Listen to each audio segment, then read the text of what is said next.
Primeiro livro de Reis, capítulo 12, versículo 26. A idolatria de Jeroboão. E disse Jeroboão no seu coração: agora tornará o rei na casa de Davi. Agora, se este povo subir para fazer sacrifício na casa do Senhor em Jerusalém, o coração deste povo se tornará seu senhor, a Roboão, rei de Judá, e me matarão e tornarão a Roboão, rei de Judá. Pelo que o rei tomou conselho, fez 2 bezerros de ouro e lhes disse: muito trabalho vos será subir a Jerusalém. Eis aqui teus deuses, ó Ismael, que te fizeram subir da terra do Egito. E pôs um em Betel e colocou outro em Dan. E este feito se tornou em pecado, pois que o povo ia até Dan, cada um a adorar. Também fez a casa dos altos e fez sacerdotes dos mais baixos do povo, que não eram dos filhos de Levi. E fez Jeroboão uma festa no 8º mês, no 15º do mês, como a festa que se fazia em Judá, e sacrificou no altar. Semelhantemente fez em Betel, sacrificando os bezerros que fizeram. Também em Betel estabeleceu sacerdotes dos altos que fizeram. E sacrificou no altar que fizeram em Betel, no dia 15º do 8º mês, do mês que ele tinha imaginado no seu coração. Assim fez a festa aos filhos de Israel e sacrificou no altar, queimando incenso. Senhor nosso Deus e nosso Pai, Pai do nosso Senhor e Salvador Jesus Cristo, eu quero te agradecer pela oportunidade de estar novamente na tua casa de oração para pregoar a tua palavra. E eu te peço, meu Pai, continua falando conosco, desde que o Senhor tem falado, desde que nós adentramos a tua casa. Porque estamos aqui, Senhor, para receber de Ti mais uma noite. E nós já te agradecemos por isso em nome de Jesus. Fala só, o Senhor é Deus. Fala só, Jesus Cristo é o Senhor. A igreja pode se sentar. Aleluia. Jeroboão, irmãos, foi um homem que Deus levantou para ocupar o lugar de Salomão depois que Salomão pecou contra Deus, cedeu a idolatria por causa das suas mulheres. Então Deus, por causa disso, falou que ia arrancar o trono de Israel da mão de Salomão. E por causa disso, Israel iria se dividir em 2. E por causa do pecado de Salomão, o reino que era um só acabou se tornando em 2, o reino do norte e o reino do sul. E antes que Salomão morresse, Deus ele já tinha preparado tudo para que aquilo que ele falasse viesse a se cumprir. Então ele levanta esse homem chamado Jeroboão, que era pedreiro de Salomão, foi um homem que trabalhou na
Deus deu o reino e deu as tribos na mão dele, o Senhor das tribos era ele, não era o filho de Salomão. Quando ele fala, esse povo vai retornar para o seu Senhor, sabe o que ele está falando? Eu recebi de Deus, mas eu não tomei posse do que Deus me deu. Eu recebi de Deus, mas eu continuo achando que eu sou nada, que eu sou Zé Ninguém, que eu não tenho capacidade para tomar conta do que Deus me deu. Deus colocou na minha mão, me colocou como rei, mas eu não confio em Deus para sustentar na minha vida a palavra que Ele deu. Ele jamais poderia falar, se eu deixar o povo sacrificar em Jerusalém, esse povo vai tornar para o seu Senhor. Não, o Senhor era Ele, não era Roboão. Ou seja, às vezes Deus coloca algo na nossa mão, irmão, mas a gente não toma posse de verdade daquilo que Deus deu para a gente. Às vezes Deus nos coloca em algumas situações, em determinadas posições, e a gente continua achando que a gente está ali de favor, está ali de qualquer jeito, que Deus colocou porque não tinha ninguém para colocar, que a gente está ali esperando que alguém, que outra pessoa, a gente não aceita a capacitação que Deus nos deu. Se Deus nos colocou em algum lugar, irmão, e foi Ele que colocou, Ele mesmo vai capacitar a gente para assumir essa posição, porque Deus não toma decisão errada, não. Nós é que erramos com a decisão que às vezes Deus coloca na nossa mão. Deus falou, Jeroboão, você vai assumir as 10 tribos. Eu vou fazer de você um rei tão grande como foi Davi. O teu reino vai ser tão grande como foi o reino de Davi. Então ele tinha que tomar posse. Então quando surgiu a situação do povo ter que ir lá em Jerusalém, ele jamais poderia falar o povo de Roboão. Ou seja, Deus deu, Deus fez, e ele nunca tomou posse daquilo que Deus colocou na mão dele de verdade. Ele nunca acreditou que realmente Deus tinha capacitado ele para assumir aquela posição. Deus fez dele um rei e ele continuava olhando para ele como aquele pedreiro, aquele empregado que ele era algum tempo atrás. Ou seja, irmãos, ele não deu valor àquilo que Deus colocou na mão dele.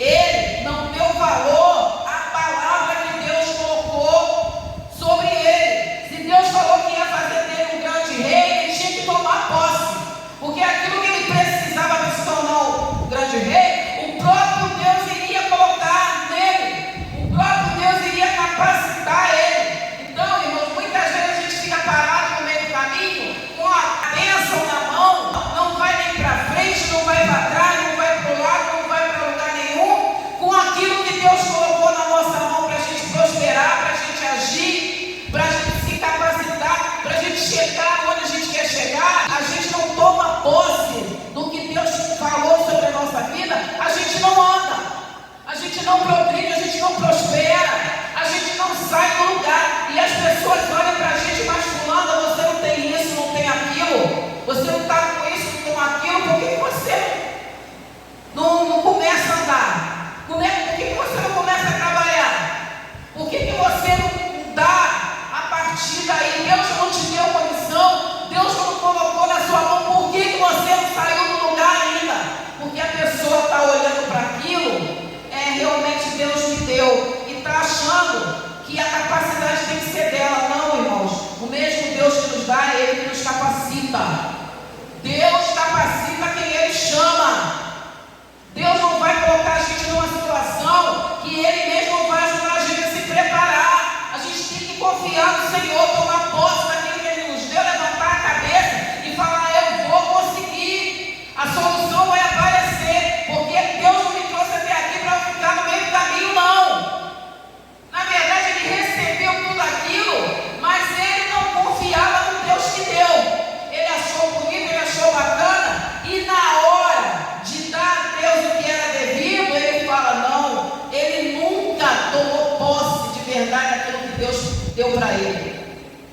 Ele estava sentado no trono, tomando conta das tribos, mas nunca acreditou naquilo que Deus deu para ele. Irmão, a gente precisa acreditar acreditar, a gente precisa confiar, a gente precisa tomar posição na vida. Quando Deus colocar a gente num lugar, numa determinada situação, pode ter mil coisas ao contrário, pode ter mil ameaças, pode ter perseguição, a gente pode olhar assim e ver que o negócio pode ficar esquisito, pode levantar as barreiras, mas quem foi que colocou a gente? Não foi Deus? Então Ele garante.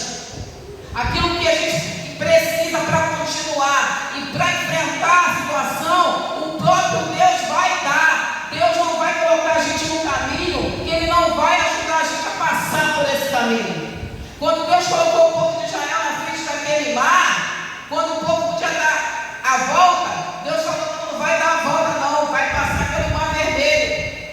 Quando o povo olhou para o mar e começou a... O que Deus falou para Moisés? Moisés, por que clamas a mim? Diga ao povo de Israel que marche. Eu coloquei vocês na frente desse mar, mas vocês vão passar. Eu não ia colocar vocês na frente de um mar que não fosse se abrir. Deus não ia colocar a gente num caminho que Ele não fosse abrir as portas para a gente entrar. Mas a gente tem que confiar em Deus. E Ele fala: não, eu não vou deixar o povo sacrificar em Jerusalém, não, eles vão voltar para o seu Senhor. Não, o Senhor é Ele. Toma posse daquilo que Deus te deu. Quando as pessoas começarem a duvidar da sua capacidade, quando as pessoas começarem a duvidar se foi Deus mesmo que Deus, você é capaz de levar aquilo, toma posse e fala: eu vou conseguir, eu vou resolver. Quando as pessoas começarem a falar: como é que você vai dar jeito nisso? Você não sabe isso, você não sabe aquilo, você não tem isso, você não tem aquilo. Eu posso não ter, eu posso não saber, mas eu sirvo ao Deus que me trouxe até aqui e vai me sustentar na caminhada. Aleluia. E ele, ao invés, porque quando ele recebeu o reino, ele recebeu na mão do profeta Aías. O que ele tinha que fazer? Ele tinha que ir até o profeta que colocou o reino na mão dele, a mão do Senhor, e perguntar para o profeta o que ele tinha que fazer.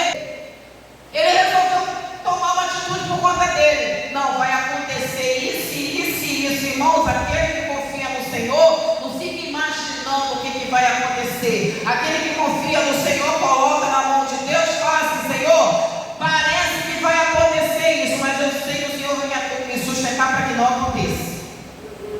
Parece que eu vou me dar mal, mas o Senhor me colocou aqui, então o Senhor não vai permitir. Passa à frente, Jesus. Começa a orar, começa a buscar. E ele não, fala: eu vou tomar a decisão, eu não vou deixar o povo lá não, porque o povo vai voltar para o seu Senhor. Ou seja, já estava falando para Deus que aquilo que Deus deu, ele,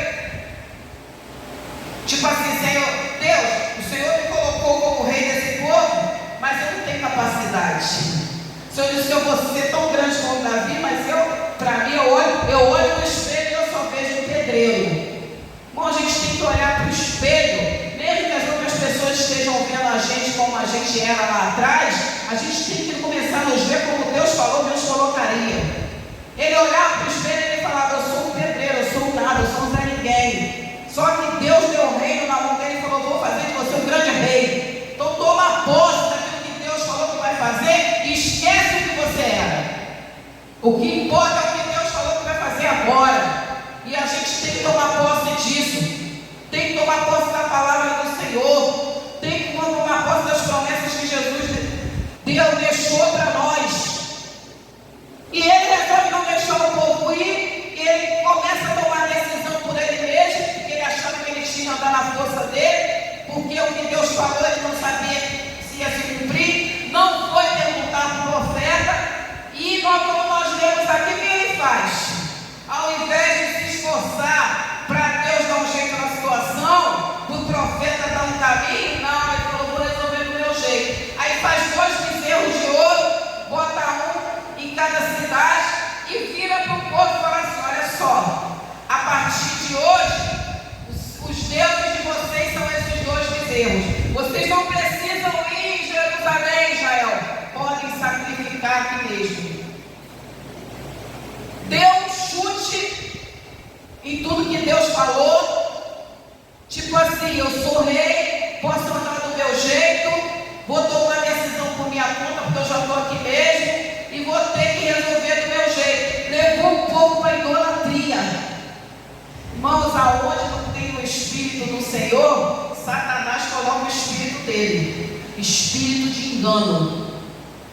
Aonde não tem a busca por Deus, Satanás vai dar um jeito de entrar e colocar a mão e a pata dele aonde não é para colocar. É quando a gente começa, ao invés de tomar conta daquilo que Deus deu para a gente, debaixo da orientação de Deus, começa a tomar decisão por conta própria, e Satanás começa a soprar no nosso ouvido, e como a gente está tomando decisão por conta própria, a gente acha que aquilo que a gente está ouvindo é da nossa cabeça, da nossa mente. Não é não, irmãos. É Satanás contribuindo para a gente se perder cada vez mais, para arrancar da nossa mão aquilo que Deus deu, as promessas que o Senhor deu. Irmãos, foi Deus que colocou, conseguiu debaixo de oração, conseguiu debaixo de busca, conseguiu debaixo de choro na madrugada. Quando acontecer qualquer problema, continua chorando na madrugada para aparecer a solução.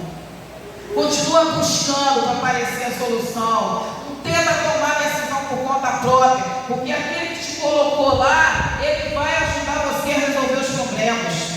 Continua buscando ao Senhor. E ele faz os dois bezerros, leva o povo para a idolatria, porque quando ele começou a tomar decisão por conta própria e pisou em cima, não confiou no que Deus tinha dado, aí começou a festa. E o povo de Israel, que não era muito firme, começou a adorar os bezerros de ouro.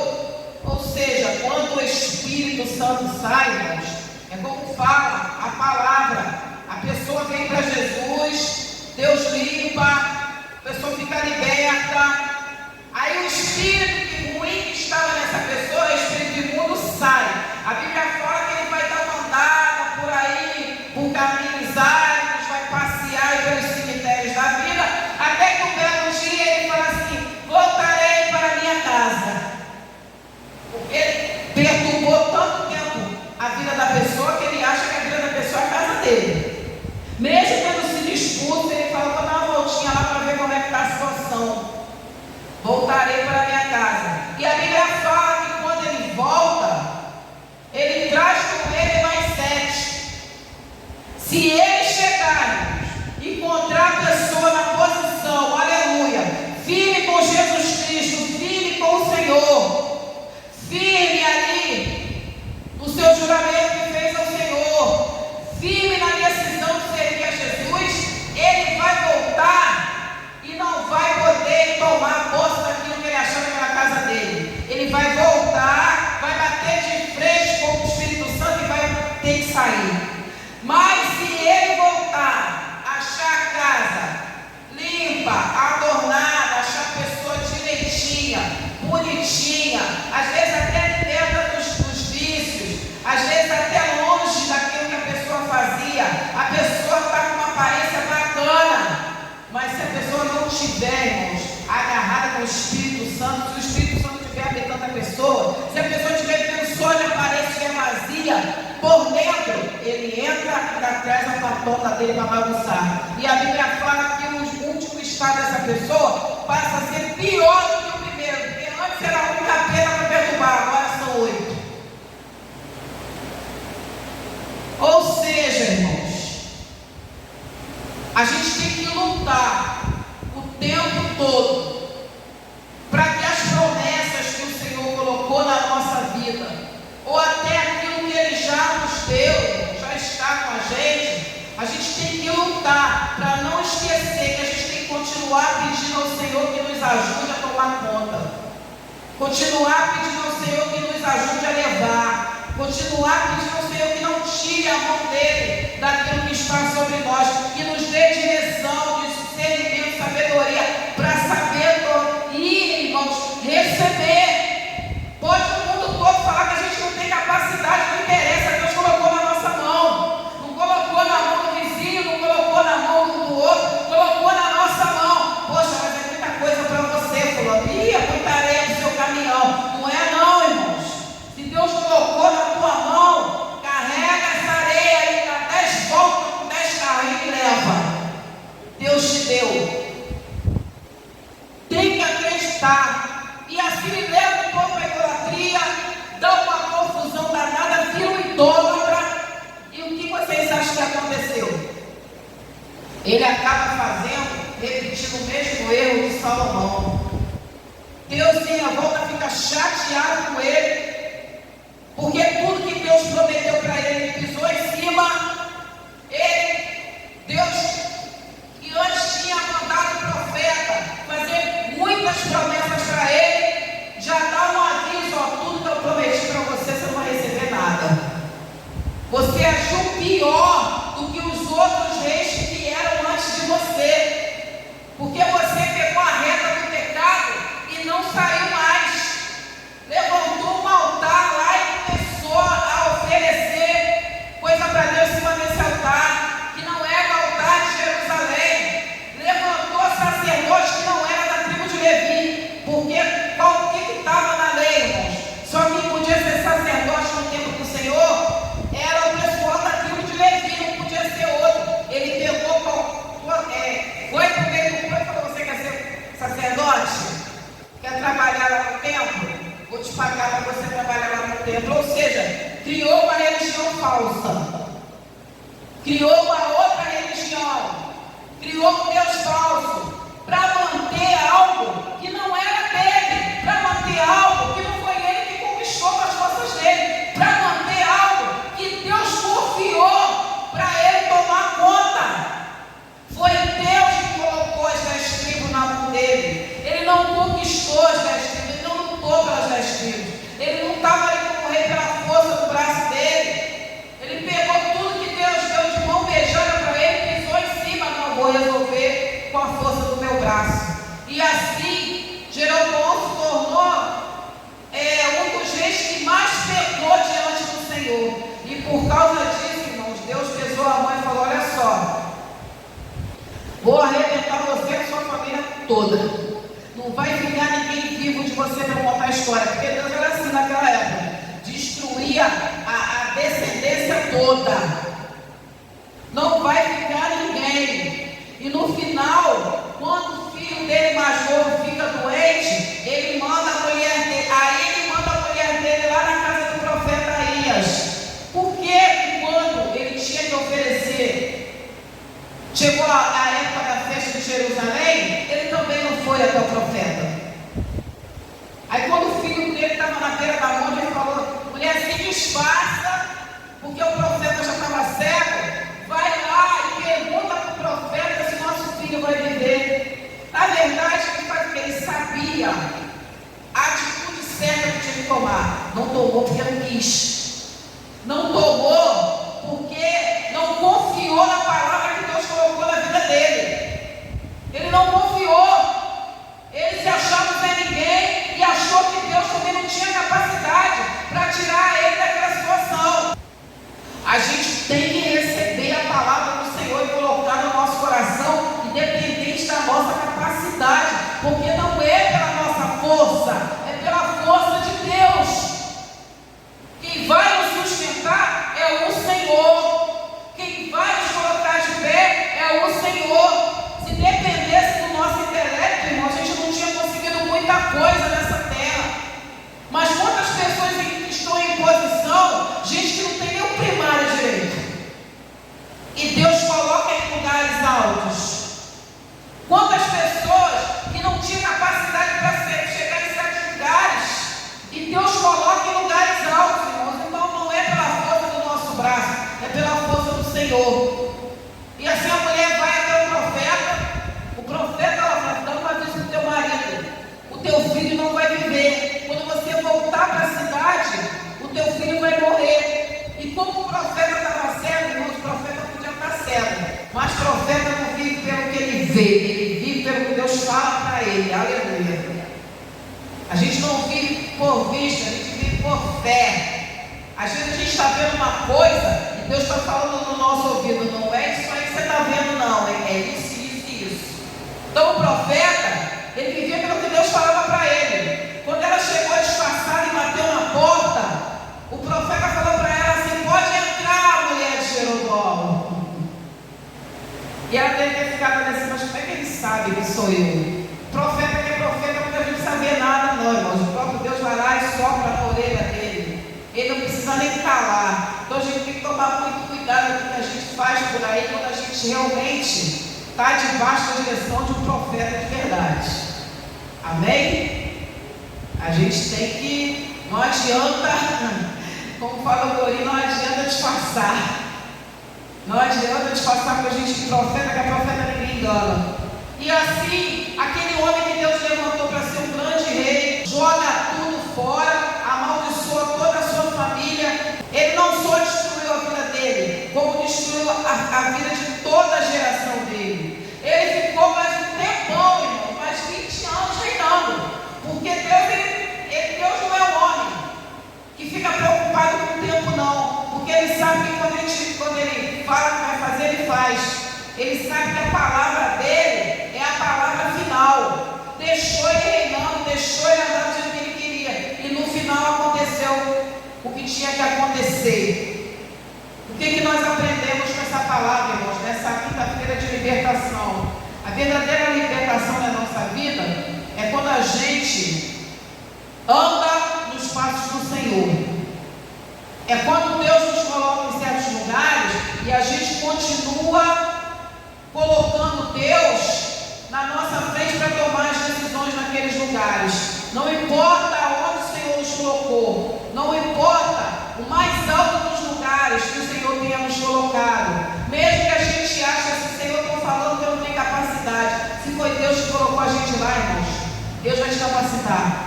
Então não deixa ninguém entrar no teu caminho e dizer que você pode, que você não pode. Você serve a Jesus Cristo, você tem que confiar e buscar a esse Jesus Cristo. Você tem que confiar em Deus, e o próprio Deus que te colocou nesse lugar, Ele vai te sustentar e vai fazer você chegar lá. Basta que a gente continue no nosso compromisso, continue na nossa fé, continue na nossa obediência, porque Jeroboão sabia que tinha um profeta com quem ele tinha que ir falar, porque na hora de receber o reino, ele falou muito bem com o profeta.